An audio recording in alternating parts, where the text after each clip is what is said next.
Sir mister Suhail Waraich ने जो अपने पहले कॉलम्स लिखे, उसके बाद तो देखा है कि पूरे पाकिस्तान में क्या एक हम कह सकते हैं कि एक लहर दौर पड़ी, जिस पे डीजीआईएसपीआर का एक रिस्पॉन्स भी आया, लेकिन अब आई गेस ये एक और इनका एक कॉलम आया है जो कि उनकी तरफ से एक रिस्पॉन्स है।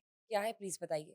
अच्छा, ये कॉलम भी कह सकते हैं इसको, लेकिन ये जंग अखबार में नहीं छपा, ना जियो की वेबसाइट पे ये छपा है। ठीक, ये सुहेल वड़ाई साहब ने अपने जो पर्सनल उनका पेज है उस पे ये अपलोड किया है और ये इसके बाकायदा प्रिंट निकाल के भी अपलोड किया गया है, कंपोज़्ड एक कॉलम की शक्ल में, एक ट्वीट की शक्ल में और इसका जो मुसवदा होता है जिसको आप राइट। इसका टेक्स्ट कहते हैं, जी, जी, वो भी उसके ऊपर उन्होंने दिया है। ज़बरदस्त। तो आप इसको तीसरा कॉलम ठीक, कह सकती हैं।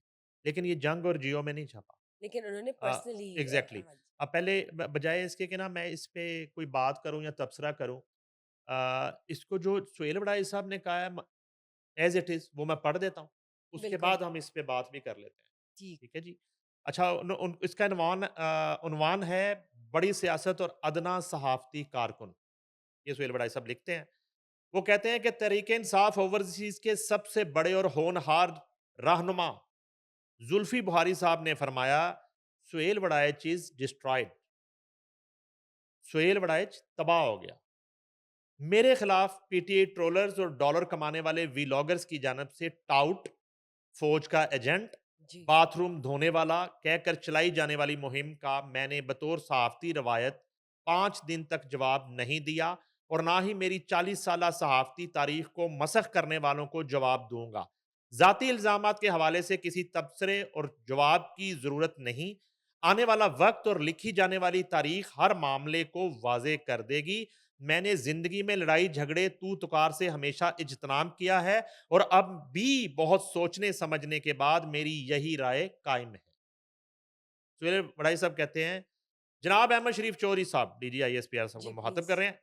जनाब अहमद शरीफ चौधरी का मेरे दिल में ज़ाती एहतराम है।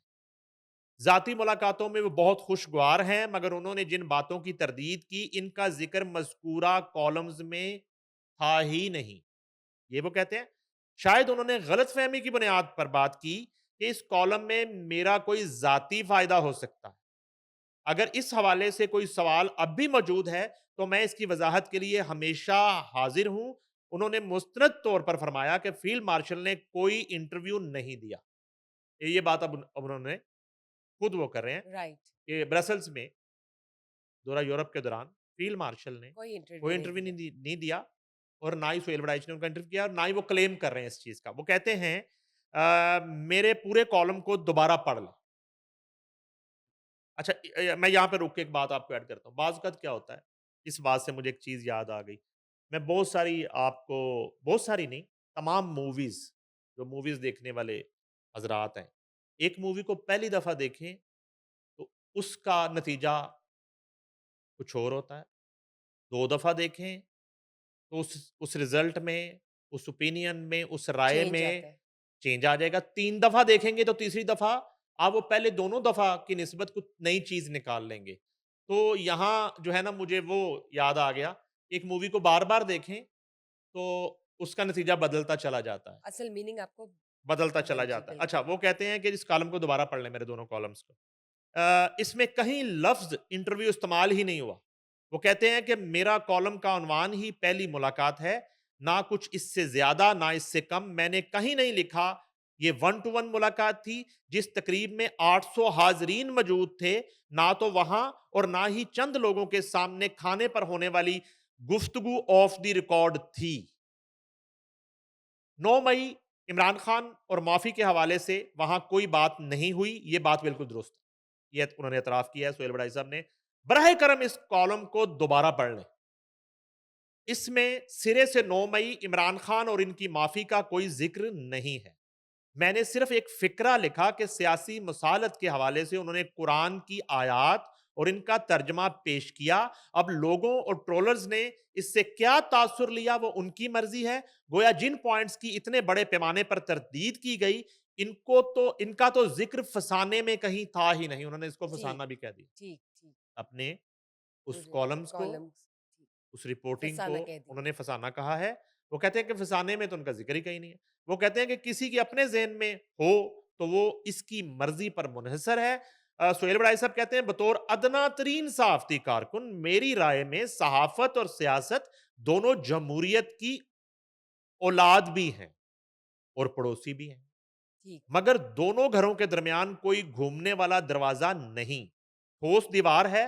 इस मुकद्दस दीवार को फलांगने बगैर अबूर नहीं किया जा सकता, फलांगे बगैर अबूर नहीं किया जा सकता। बदकिस्मती से सियासी कारकुनों ने सहाफत की दीवार फलांग कर इसके सेहन को रास्ता बना लिया। और वो कहते हैं कि उस्ताजी नुसरत जावेद के बकौल जात का रिपोर्टर हूं, इसलिए मेरी हदूद सहाफियाना है। जो सुना और जो देखा इसको लिख दिया। फील्ड मार्शल से पहली मुलाकात का अहवाल लिखने पर तहरीक इंसाफ के नजरियाती लीडर और मेरे दरीना मेहरबान शहबाज गिल, ये वो झूठे जाट कर जिक्र करें, और मुल्क के जानबाज हीरो फैसल वोडा, पामिस्ट जी, पामिस्ट साहब का भी जिक्र आ गया। पामिस्ट, ये उन्होंने नहीं लिखा, पामिस्ट मैं खुद समझता हूं उनको। दोनों वापस उसी एक सफ़े पर आ गए जब कभी दोनों में मोहब्बत इमरान मुश्तरक हुआ करती। दोनों मेरे कॉलम को मुस्तरद करते रहे। इनकलाबी हमाद अजहर, नूनी मतवाले और जियाले सभी मुझे खुशामदी और जंग जियो को गैर जिम्मेदार करार दे रहे हैं। मैं इकरार करता हूं कि इन सब मेहरबानों के इल्जामात 100% सच्चे हैं। मैं पुराना आदि मुजरम हूं। इन सब का मेरे खिलाफ इकट्ठ मेरी स्याकारी और इनकी नेकोकारी को साबित करता है। फेल बड़ाइच कहते हैं मैं एक अदना और आजिज कलमकार हूं, जबकि मेरे नकाद ओहदे, रुतबे और अजमत में मुझसे कहीं बुलंदतर हैं। वो कहते हैं मैं इकरार करता हूं कि मेरे गुनाहों की इब्तदा आज नहीं हुई। अब जबकि मैं मातूब, खुशामदी, गद्दार, टाउट और गैर जिम्मेदार ठहर ही गया हूं, तो बाकी जुराइम का एतराफ भी कर लूं ताकि सजा इकट्ठी मिल जाए। ठीक है जी। अब वो कहते हैं कि फील्ड मार्शल से पहली मुलाकात वाला कॉलम मेरा पहला जुर्म नहीं है। इस आजज ने 1980 की दहाई के आखिरी बरसों में जनरल जियाउल हक की मोहम्मद खान जुनेजो के खिलाफ चार्जशीट उन्हीं की मुंह जुबानी शाया की थी।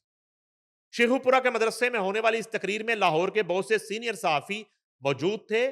उन्होंने मसलहतन वो फिक्रे रिपोर्ट नहीं किए जो 1985 की असम्बली के खिलाफ थे, मगर मुझसे सरजद हो गए। वो कहते मैं आदि मुजरम, मैंने 80s में भी ये किया। राइट। वो कहते मुझे इस पर भी सजा मिलनी चाहिए। जियाउल हक ने बतौर लेक्चरार तौसा ट्रांसफर किया, इसकी कहानी अलग है। नवाज शरीफ जिला वतन हुए तो इनका नाम तक शाया करने पर पाबंदी थी। जैसे आजकल अडयाला वाले साहब का नाम, उनका नाम बानी रख दिया है। वो बानी नहीं है, वो तो मानी है। मानी को बानी कही जाते हैं। इमरान खान का निकनेम मानी है, मानी कह दो यार उसको, बानी।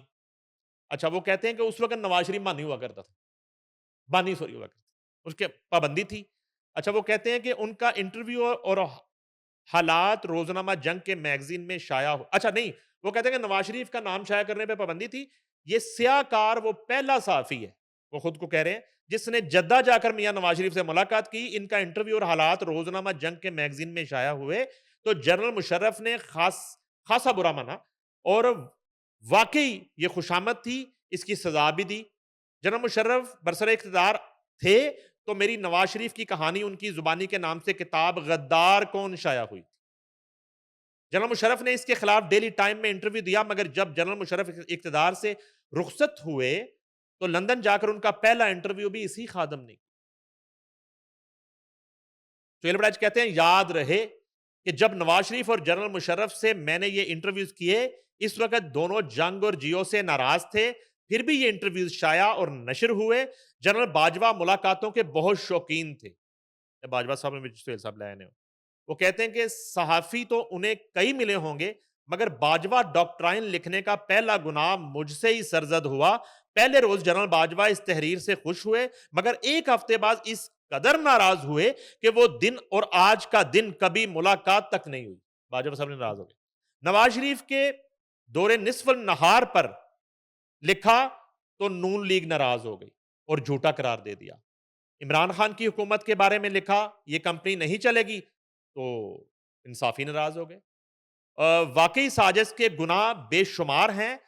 डॉक्टर कदीर खान का फुटपाथ पर बैठकर आखिरी इंटरव्यू भी मैंने किया था, जिसकी सज़ा अब वाजिब है।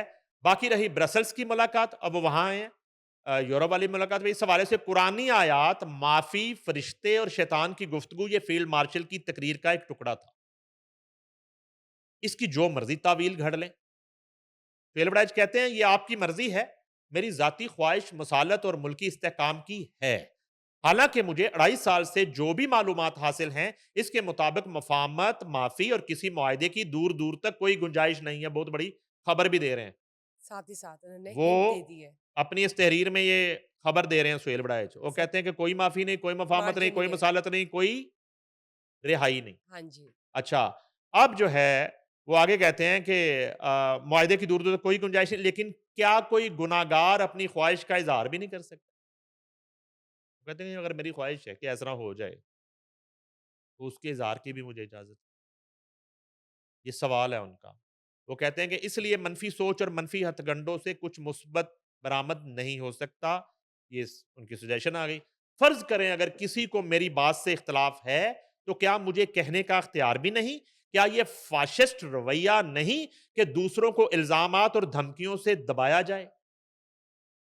दरअसल वोडा, हमाद अज़हर और चंद यूट्यूबर किसी सियासी या सहाफ़ती नर्सरी से ना पले हैं और ना ही सियासी और सहाफ़ती असूलों के कायल हैं। ना ही उनको सहाफ़त की अलिफ आती है। इससे तो मैं इत्तफ़ाक करता हूँ।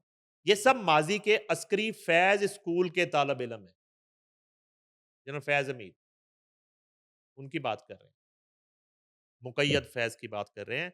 वो कहते हैं कि ये उस स्कूल में पढ़े हुए हैं सारे और शायद वही दौर वापस लाना चाहते हैं। मेरे कॉलम पर नाक भवें चढ़ाने वाले अपना-अपना मकसद और मफ़ाद हासिल करने के लिए मनमानी तावीलें और मसनूई तशरीह करते रहे।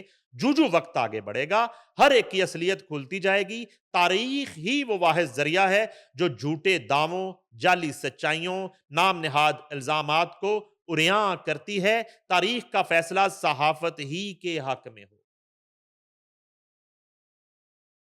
इसका लुब्बे लुबाब ये है, सुहेल वड़ाइच के इस तहरीर से जो मैंने अखज़ किया है वो ये है कि सहाफत, लफ्ज़ सहाफत के आगे कभी थी नहीं लगा, सहाफत के आगे हमेशा है लगा।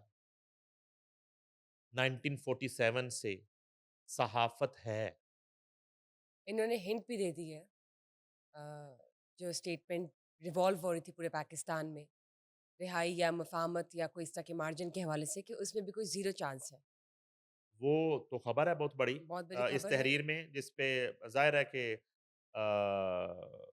नई बहुत सारे लोगों की नज़र गई। ये एक तो खबर दे दी उन्होंने इसमें कि वो बड़े अरसे से जो वो उनकी रिसर्च है और जो उनकी एक ऑब्ज़र्वेशन है और जो उनकी तहकीक है, वो मालूमात। ये कहती है कि वो तो चक्कर ही कोई नहीं, लेकिन एक मेरी ख्वाहिश तो हो सकती है ना कि चलो इस तरह हो जाए। एक मेरी तो ख्वाहिश हो सकती है, नंबर 1।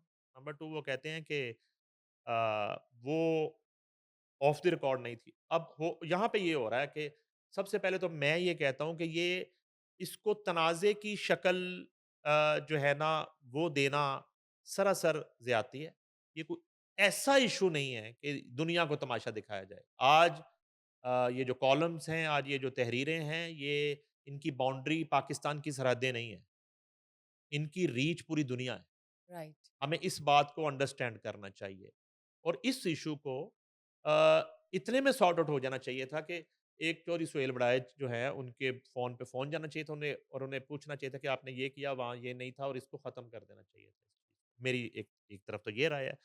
दूसरी तरफ ये है कि वहाँ के जो मुंतज़मीन हैं वो ये कह रहे हैं कि वहाँ तो तलाशी इस तरह की हुई है उस तकरीब की कि आपका तसव्वुर नहीं है। वहाँ तो सर के बालों से लेके पैरों के नाखूनों तक तलाशी हुई है कि कोई शख्स अंदर अपना मोबाइल फ़ोन लेके नहीं जा सकता, ठीक है? जिस तकरीब की बात सुहेल वड़ाइच साहब कर रहे हैं और पॉलीथिन बैग में लोगों के फ़ोन जो हैं वो बंद कर के रिसेप्शन पे, एंट्रेंस पे और उनको वो टोकन दिए गए कि वापसी पे आप ये ले लेंगे और वहाँ पे ऐलानात किए गए कि ये आप इसको ना रिकॉर्ड करेंगे, ना कवर करेंगे और ना ही जो है ना, ये बिल्कुल एक समझ लें कि जिस तरह घर के अंदर एक बात हो रही है, एक आपस की बात का जिसको आप एक तासुर दे सकते हैं, तो ये वो वाली तकरीब थी। अच्छा, अब इस सारी सूरत-ए-हाल से जब ये सब कुछ हो रहा था, तो मीडिया पर्सन तो वहाँ पे आटे में नमक के बराबर होंगे ना, जिनमें एक बड़ा नाम सोहेल बड़ाइच हो। बाकी चंद और होंगे, बाकी तो ओवरसीज़ पाकिस्तानी थे आपके सारे। तो ये इसको सेंस करना और इस ऐलान को और इस फैसले को और इस पाबंदी को भांपना, जाँचना, अमल करना वो एक साफ़ी का ही काम है।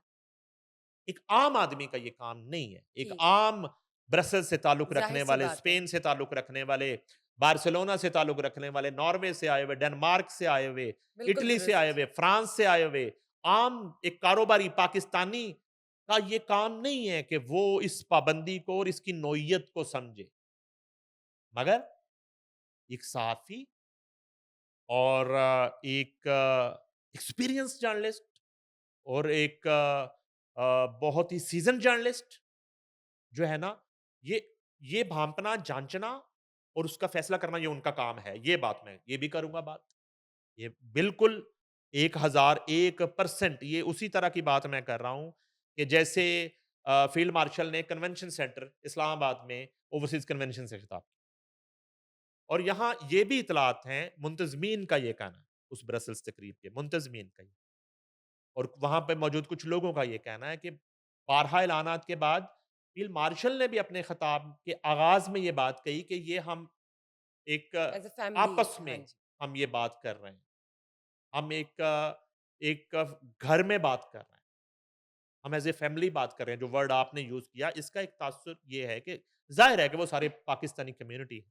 उससे राइट। उनका सिपहसालार बात कर तो ये जो है ना एक राह चलते खाम-खा की कन्फ्यूजन उस वक़्त क्रिएट करना और ये एक ना चीज़ों को डाइवर्ट करने वाला मामला दानिस्ता-नादानिस्ता हो गया थोड़ा-सा, जी, सरज़त, ठीक है। मेरा बिल्कुल जितना भी एक दरीना ताल्लुक है कोई भी सुहेल वड़ाइच जो है इंसान है, गलती फ़रिश्ते कोई साफ़ती फ़रिश्ते नहीं है। ये लिखा गया है कि उनसे कोई 19-20 नहीं हो सकता। लेकिन इसको इश्यू जो है ना, वो बनाना गलत है। हर चीज़ का सॉल्यूशन है, हाँ, वो पंजाबी में कहते हैं ज़ाहिर-सी जिन्होंने बात नाई है। उस तरह उधार नहीं देंदा ना, वो भी तज्ज़िया कर रहे होते। और वो बात उनसे मैं इत्तेफ़ाक करता हूँ। वो यूट्यूबर और वो इनके जो ब्रिगेड है ख़ास तौर पे ये जो 2-3 नाम जुल्फ़ी बुखारी का लिया और शहबाज़ गिल का और वो जो नवाज़ अज़हर का या इस तरह के कोई और लोग दूसरी पार्टीज़ के भी अगर हैं, तो वो उनका क्या ताल्लुक है सहाफ़त से? उनका क्या ताल्लुक है तहरीर से? अब यहाँ पे तहरीर की बात आ जाती है। तो तहरीर से उनका क्या ताल्लुक? वो कहते हैं कि वो फैज़ अमी स्कूल से पढ़े हुए लोग। ये सच है, ये दुरुस्त है। वो उससे बाहर बैठे हुए हैं इस वक़्त। तो ख़ाम-ख़ा एक इश्यू क्रिएट करने वाली बात है। मेरी नज़र में इसको ये एमिकेबली हल मेरी किया नज़र जा में वो सकता पहले है। दिन वाली बात है। ठीक, पहले दिन वाली बात है। कोई भी बड़ा जर्नलिस्ट जो है वो स्टोरीज़ ब्रेक करता है, ख़बरें देता है। स्टोरीज़ उसमें बाउंस हो जाती उसमें हैं कई खबरें जो हाँ, हैं वो ठीक आपकी है। सुपर हिट होती हैं और आप उसका क्रेडिट लेते हैं और वो आपके क्रेडिट पे रहती हैं और आप पब्लिक में निकलते हैं और लोग आपको आपकी स्टोरी से बुला रहे होते हैं कि जनाब तो इस सुहेल बड़ाई साहब कमाल आपका वो इंटरव्यू और कमाल आपकी स्टोरी। क्या खबर आपने दी थी सर वो तो एंड हो गया, कमाल हो गया। कई दफ़ा आपकी खबरें उनमें 19-20 हो जाती हो जाता है, बिल्कुल हो जाता है, लेकिन बाउंस सर अब क्लेम सादा-सा क्लेम है सादा-सा क्लेम है। सादा-सा क्लेम ये है कि काबिल एहतराम डीडीआईएसपीआर की जो टॉक है उसका लुबे-लुबाब ये है कि ये total of the record event था। चलें, पूरा event he of the record था। चोरी सुहेल बड़ाच का क्लेम ये है कि हमें किसी ने ये नहीं कहा। अच्छा ये मैं इस तरह की जी, बात करता हूँ मैंने और आपने एक करैक्टर का इंटरव्यू किया। मैं अब नाम उसका नहीं लेना चाहता। हमने ऑनलाइन लेके इंटरव्यू किया। जब इंटरव्यू किया तो वो समा टीवी की भागदौड़ वो बेकरी वाले क्रीम रोल बनाने वाले के हाथ में थी।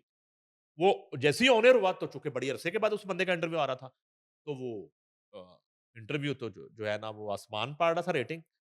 तो जब उन साहब को पता चला वो मौसूफ को, तो वो क्रीम रोल बनाते-बनाते घर से निकले हैं, उन्हें आते कि उन उसने वो फौरी तौर पे डिलीट करवा दिया। उन्होंने कहा आपको नहीं पता कि उस पर पाबंदी है पाकिस्तान में। कोई एंकर, कोई चैनल उसका इंटरव्यू नहीं कर सकता। तो मैंने उनसे कहा कि मुझे तो इस पाबंदी का पता ही नहीं है।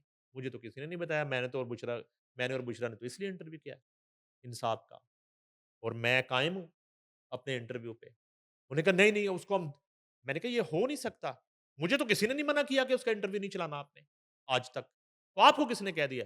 उन्होंने कहा नहीं, नहीं फिर ऐसे करते हैं, जब मैंने रेज़िस्ट किया, जब मैं खड़ा हो गया अपने उस इंटरव्यू, तो उन्होंने कहा नहीं, नहीं फिर इसको हम दोबारा खुद से देखेंगे, उसमें कोई ऐसी बात ना हो बिलो द बेल्ट। मैंने कहा दोबारा देख लें। अच्छा दोबारा देखा, तो उसमें कोई बिलो द बेल्ट बात थी ही नहीं। उनको फिर चलाना पड़ा समा पे, ठीक है? समा डिजिटल पे। तो कहने का मकसद है कि मेबी वो चोरी सुहेल बड़ाई के कान वो बात ना पड़ी हो कि ये ऑफ द रिकॉर्ड है। हो जाता है अक्सर ऐसा। ये आपने रिपोर्ट नहीं करनी, ये टोटल तकरीब ऑफ द रिकॉर्ड है। ये सिपा सलार की स्पीच जो है, उसके बाहर नहीं तमाम जानी चाहिए मंदरजात ऑफ द रिकॉर्ड है। मेबी कहीं वो इसको मिस कर गए हो, और उन्होंने लिख इस दिया चीज को, एज़ पर और रूटीन और उन्होंने लिख दिया। उनका काम नहीं उसके है। साथ उन्होंने अच्छा इस पे ये कहना, वो सुहेल बड़ाई डट गया, वो हट गया, वो खड़ा हो गया। ये एक तमाशा है हुँ। जिससे हमें निकलना चाहिए।